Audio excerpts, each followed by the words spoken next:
Wala nang edit-edit, ito ang kwento.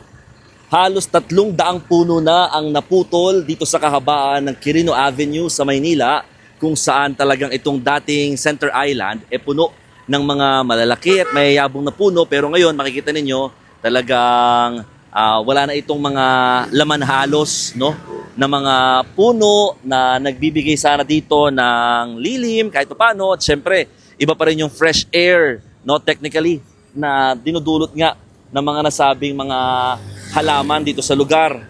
At ito mga kapatid ay para kasi sa gagawing konstruksyon ng Southern Access Link Expressway o SALEX. Ito, no, nakalagay dyan. Meron talagang binigay din na permit ang Department of Environment and Natural Resources o DNR para sa tree cutting and earth balling na gagawin nga dito sa construction ng SALEX, no? Or konektado rin niya sa Skyway Stage 3 project. Pero hindi naman lahat kailangan putulin, no? Ang iba ang ginagawa ay yung earth balling na tinatawag. Ito yung pinaka paghukay hanggang sa pinakaugat ng puno para ililipat, no, kung sakasakali sa ibang mga lugar, gaya ng ginagawa dito sa isang puno na ito, no? Ito ay puno ng mangga, pero ayan, ilang oras na siyang hinuhukay kanina pa ng mga tauhan at ililipat yan sa, I think, sa Intramuros, no? So yung mga maliliit pa na puno, kaya pang mabuhay, kaya pang ma-survive, kaya kasama sila sa earth balling. According sa data, around 100 yung kailangang, yung pasok pa or pumasa sa standards na pwedeng i-earth ball o ilipat nga sa ibang lugar. Nasa 617 kasi yung kabuang bilang ng mga puno na kailangang putulin dito sa lugar, no, or maapektuhan ng mga puno. At ang sabi ng DNR, in every tree merong 100 seedling na kailangang ipalit. Kausapin natin yung mga ibang residente dito. Ma'am, anong reaksyon ninyo na ayan, kasama mga puno na yan, puputulin na nga ho, aalisin? Apo. Gaano kalaking tulong ho ba yung mga puno na yan sa inyo? Malaking tulong yan sa amin, sir. Kasi po, nabibigay lilim.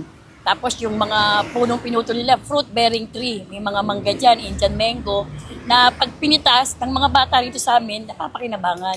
Nakakain ng mga tao dito sa barangay namin. Saka bahain ho dito Bahain po talaga. Pero ang bahan niyan, dahil since na nakakatulong nga po yung mga puno na yan, hindi siya lumalaki hanggang dito. Diyan lang po talaga siya sa kalsada. Ang sa amin lang, wala na yung puno. Malamang mga tuhod aabutin na. Naku, yun ang pangamba ninyo. Yun ang pangamba namin. Oo, sabi naman ho nila, papalitan nila yan ng 100 na kada isang puno, 100 ang kapalit.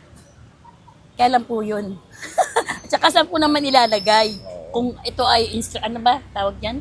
Flyover na yan or Oo, semento magkakaroon na. ng expressway. Opo, alikabok na yan, maalimuong na. Sige. Thank you, Opo, Nay. salamat Ano pangalan niyo po? Bernadette Relaison po. Ma'am Bernadette, thank you.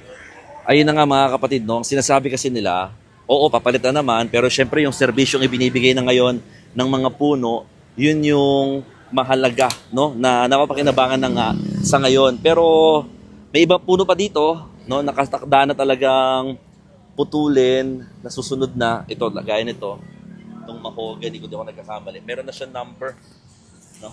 Ayan, number 355. Oo. 90 days ang ibinigay sa mga magpuputol o magtatanggal ng mga puno para nga makumpleto yung 617 na puputulin or i-earth ball o tatanggalin nga, no, at ililipat sa ibang lugar. So nakabantay naman ang Manila LGU dito sa gagawing earth balling at saka tree cutting.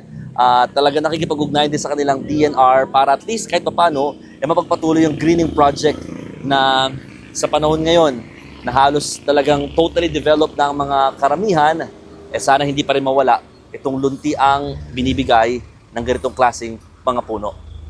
O paano? Ako po si Mon Gualvez ng News 5 at yan ang istorya ngayong araw.